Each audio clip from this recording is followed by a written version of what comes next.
આપણે ઓછા 1800 ના એવા અવયવ પાડવાના છે કે જેનો સરવાળો વત્તા 5x આવે.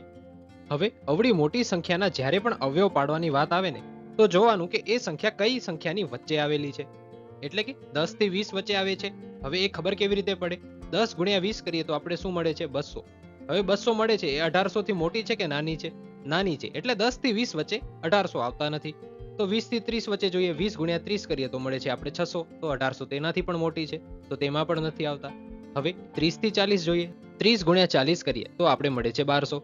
તો 1200 1800 કરતા નાની છે, એટલે એ બંનેની વચમાં પણ 1800 નથી આવતા. હવે 40 ગુણ્યા 50 કરીએ તો 40 ગુણ્યા 50 કરીએ તો આપણે મળે છે 2000. હા, એટલે 40 થી 50 વચ્ચે 1800 આવે છે.